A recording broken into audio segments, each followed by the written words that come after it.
Hey Bookends! Welcome to a 10-minute book review. I'm 10.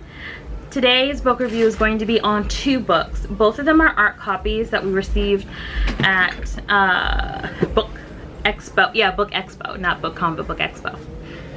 And coincidentally, they're both books by a famous YouTuber, Jeremy Scott, who is co-owner of Cinema Sins. So let's jump right into it. And by the way, how famous a person is does not influence the review that they get on their books. So jumping right into it, the first book is going to be The Ables. Of course, Jeremy Scott. So we like to start off every video with a star point and a rating, like out of 10 stars, how many stars did this book garner? And also as a rating, if this was a movie, what would it be rated? So, star point, this book is it's an 8 out of 10. 8 out of 10 is really good. There's some things that would have made it better, but it's really, really good. As a rating, I would say a PG. Yeah, I would say a PG, because there's some stuff in it, but I don't think it rises to the level of you need to be 13 to see it, because you could definitely be under 13 to read this and still enjoy it and understand. I look sweaty because I had to turn off the fan, because the fan makes a loud buzz noise during videos, so please try to work with me. Okay, so this book starts off with a boy by the name of Philip. He and his family have moved. Someone has decided to rev during my video. We'll just ignore them. Anyway, so he and his family have moved to a new town. They used to live in New York, now they live in a small town. And it begins with him believing that his father is taking him away to give him the talk, the sex talk, because he's 12 and he figures, okay, well, this is what my dad's gonna do now. Turns out his dad is giving him the "you're a superhero" talk. And not only are you a superhero talk, you come from a family of superheroes. Not only do you come from a family of superheroes, you live in a town of superheroes. So yeah, a lot to take in. So Philip is a telekinetic, so is his dad, but it turns out he's a bit stronger than his dad. And he's also blind, born blind. And he is not pleased with being in special education.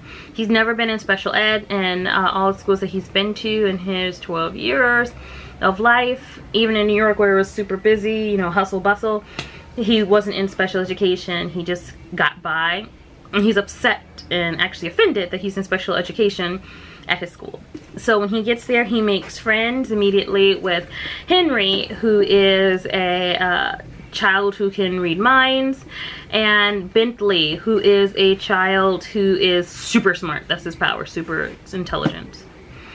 So they started doing this thing at the school that they used to do a long time ago, but someone died, so they stopped, but now they're bringing it back, called the Super Sim, which is basically a super simulation where all the children practice their superpowers or super ability to be able to save people.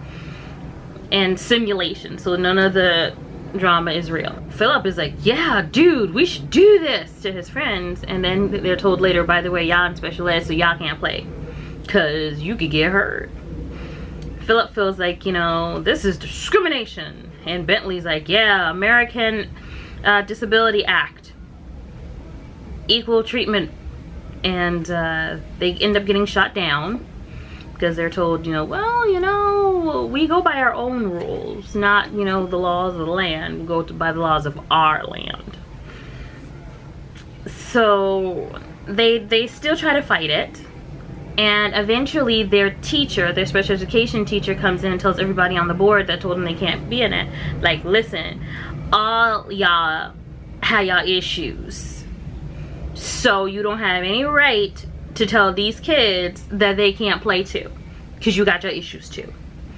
So they're allowed to join the Super Sim, and they're doing kind of good, but other stuff starts happening. Like, they see this weird old guy in town and nobody knows who it is, and everybody's like, what are you talking about? We never seen this guy. They see him in a library during a Super Sim, but nobody else sees him, and then they're out trick-or-treating for Halloween and they see him again. they do something that's really stupid, but it's really 12-year-old-ish. So, you know, it follows their age. They follow him. And, you know, that doesn't end well. Philip's mother ends up coming to rescue Philip, and the guy, who they find out his name is Finch, kind of mind hijacks her and throws her into a coma. And later on he tells Philip, like, listen, if you follow me, if you come be evil with me, I'll let your mom out the coma. But if not, she dead, bruh. And Philip is like, I'm not going to do that. You know, my mom's a superhero, my dad's a superhero, I come from a super family.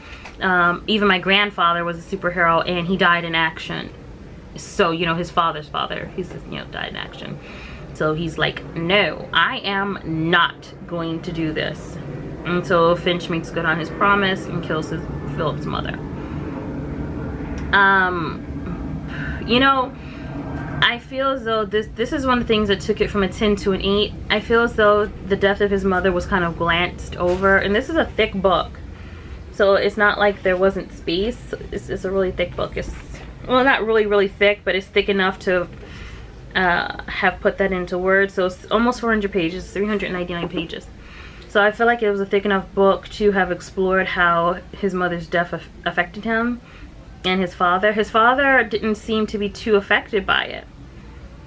And I don't know, like, none of their actions seem to have been born of his mother's death. I mean, it mentions that Philip cried about it, right? It mentioned that his brother, you know, cried about it. And his father was kind of upset. But things started going to business as usual pretty quickly. So no one seemed to really, I don't know, I didn't really feel the effect of their mother's death. I felt like it should have been more of an effect, but it just felt like and you know, everybody just kept moving on with their life. And I can understand maybe how his father might, because superheroes, they're saying, don't live very long, and they're called custodians instead of superheroes because they're like guardians. But it said that they don't live very long because of their line of work. So I can understand maybe why his father... No, not even. Because his father... That was his wife. Yeah, I don't understand why that was glanced over. But there are bigger things coming in the book. So, there is a showdown with Finch and Philip. And Philip really just shows out for everyone.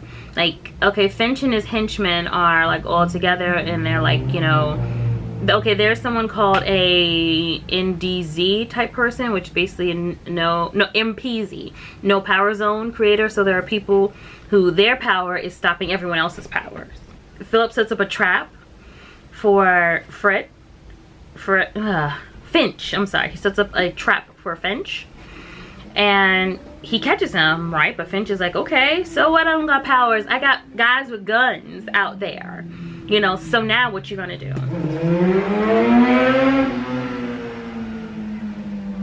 Sound the hood. Anyway, so yeah, he's like, dude, I got guys with guns. What you gonna do?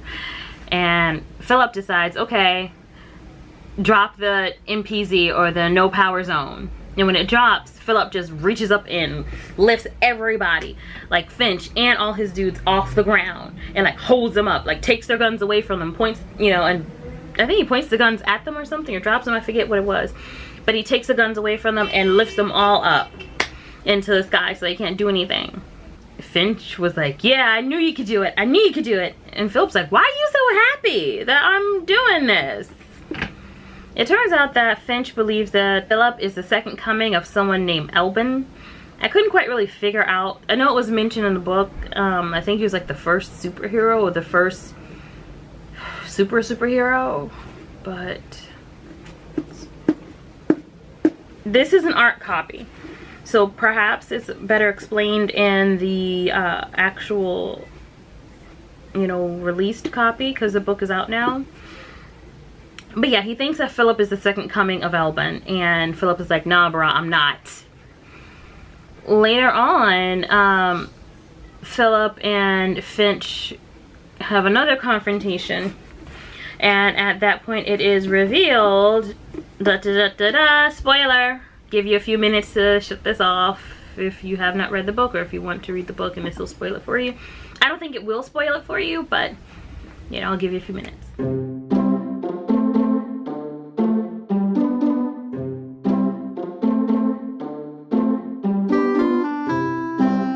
Thomas. So Philip finds out that Finch is really Thomas's grandfather.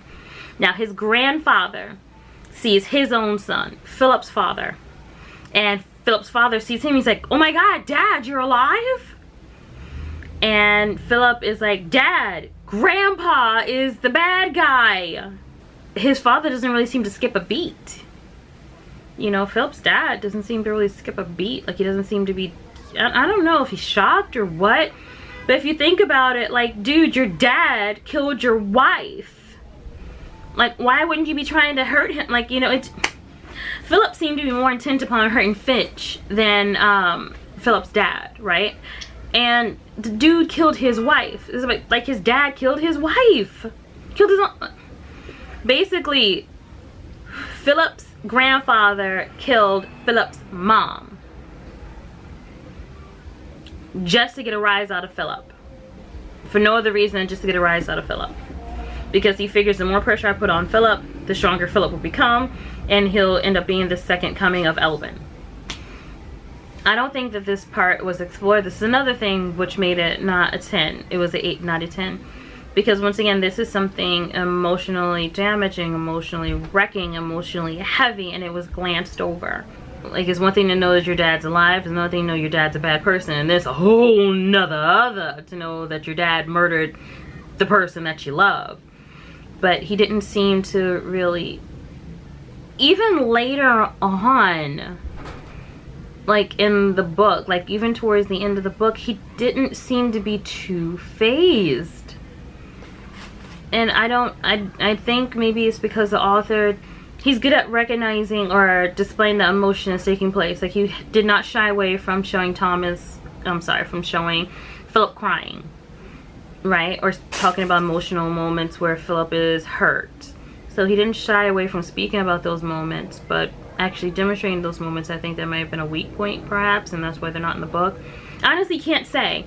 But emotionally, like, there are things happening and the characters aren't reacting in a normal way. This book was a 10, I'm sorry, this book was an 8.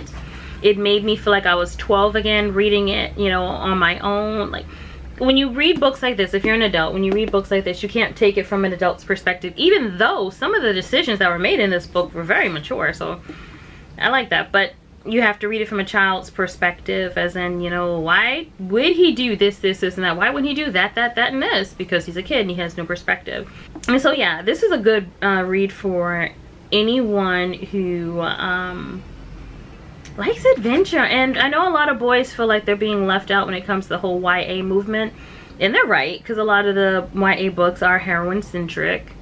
So this is a really good book for younger readers, for boys who are looking for a book that doesn't make them feel like they're excluded from the YA type movement, even though this is a middle grade book. But a teenager could read this, even a young adult could read this, and still, you know, when I say young adult, I mean like some mid-20s, mid to late 20s, who's a guy, and still feel like, you know, this is working for them.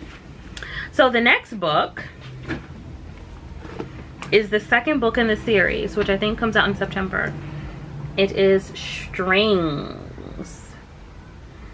So in this book, it's moved 3 years forward, and so Philip is no longer 12. He is a 15-year-old who knows how to cuss. Yeah, I wasn't happy about the cussing part, but I understand 15-year-olds do that now. And it's not a lot of cursing. It's just, it was a shock when I first saw it, but yeah. So he's still friends with Bentley and Henry. I'm not going to tell you who died in the other book, but some of his friends in the first book don't make it into the second book because they have passed on due to dying in the name of justice. So Philip has this crush on Emmeline, and he wants to talk to her, but he's too shy to do it. She has seizures, so she's in special education too, but she's also a teleporter. Oh, that's something else. His mother was a teleporter, and Emmeline is a teleporter too. So he eventually starts talking to her because Henry, his like best friend, kind of makes him do it. And fun fact, so in the first book, each one of them has their own disability, right? I believe Bentley has MS, Henry is wheelchair bound, and of course Philip is blind, and then another friend of theirs, Jack, is blind as well, but he wasn't born blind. He became blind after an accident. Okay, this is Jack. This is Philip. This is Henry. This is Bentley.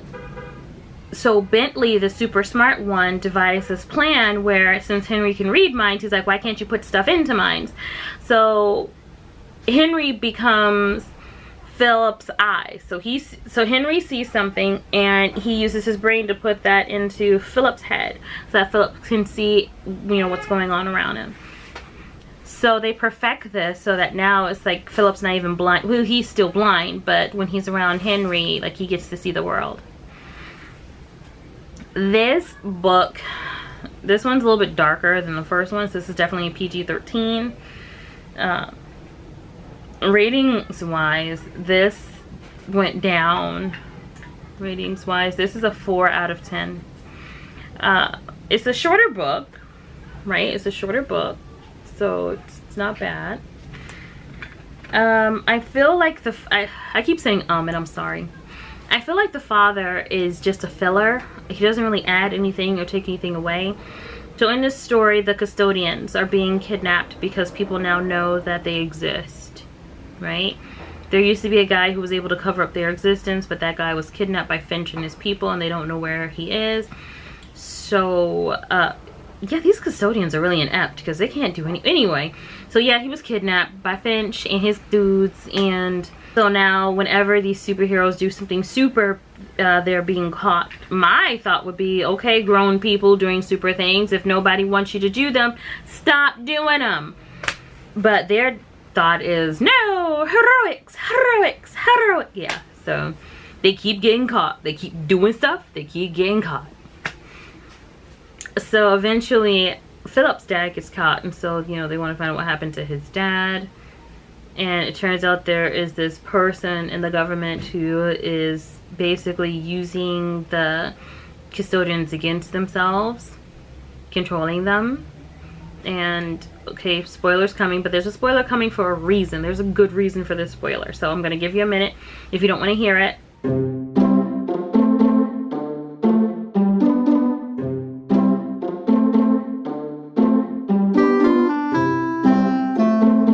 Okay, so the person who's doing this really wants to kidnap Henry for some reason, because they just believe that his brain is the end all, get all. Henry realizes what's going on and he tells Philip to kill him. Philip is like, no, I can't do it, you're my best friend. And so he uses Philip's body to kill himself. And that really irritated me because there's not really a lot of POC in these books to begin with. Like, mostly everyone is just different shades of white, if you get it. Like, just different color hair, different color eyes, you know, different statures, but most people in the book are white. And so to kill off the one POC main character, oh, it's a beetle, oh, it's a ladybug. Hello, ladybug. Anyway, to kill off the one POC main character, that ended it for me. It's like, why did you do that? I hate, two things I hate that we're used for in books, African Americans, or just people of color in general. I hate when we're used as plot devices. Like, oh no, her death made the other girl want to live a better life or fight the system or what have you. Or when we use this character development, like, okay, well, he wanted to do this because his best friend Jerome was murdered. And I hate when we're used in that way. I don't know if the author meant to use this in that way, but I hate feeling like that. And then I don't even think Henry's death was given the proper respect because it just happened. And then later on, Philip tells his dad that it just happened. And then, like, a few weeks later, Philip goes on a date with the girl he likes. So I don't even think it was given the proper weight in the book. It was just something happens. Like, I ate breakfast, Henry died, got new shoes. You know, it wasn't given a proper weight. So, yeah, I'm pretty sure this is going to be serious because this can't be the last book. I will be checking out after this second book. I will not, you know, be checking for this series because there are no more, you know, there aren't any more POCs in it. So I no longer feel invested. It's hard to gauge an author's intent just because unless you're talking to them directly or unless they've written it down somewhere or said it in an interview, you don't know what their actual intention was. It's just, I really liked Henry. He wasn't an athlete. He wasn't some form of entertainer. He wasn't the smart kid. He wasn't the hood kid. You know, he didn't fall into any of the stupid tropes that African American or, you know, black people are usually put into when it comes to being the best friend. Where he wasn't the, hey girl, you know, he wasn't the, you know, the person who pushes the protagonist in like a hood type way. He did push him, but all of his friends pushed Philip, you know, so it wasn't just like the black kid pushing him to be better. But I feel as though his death wasn't given the proper weight. It felt like it was just at a glance. So yeah, I'm checking out of this. I recommend this series to anyone who likes superhero movies, superhero books, comics. It was a fun series, honestly, until Henry died. There's some other things in this second book that made it a 4 as well. That was a big part for me, how Henry's death was treated. The lack of diversity. There was a lot of diversity in the way of disability, but not a lot of diversity in the way of characters themselves. How paper thin the father was. Like, he just kind of... Did you ever watch The Fairly Odd Parents or Jimmy Neutron? How their fathers just seemed to exist for the purpose of the show, but they had nothing going on in their heads. They never seemed like they were full characters. They just seemed to bump in and bump out. That's kind of how his father is. I know the book's about Philip, but there are other adult characters who seem to have been fleshed out, and his dad just felt highly annoying. Thank you so much for watching our review. If you like what you see, please like and subscribe. And don't forget to hit that subscription bell or notification bell so that you can be made aware of whenever new videos come out. Bye, Bookends.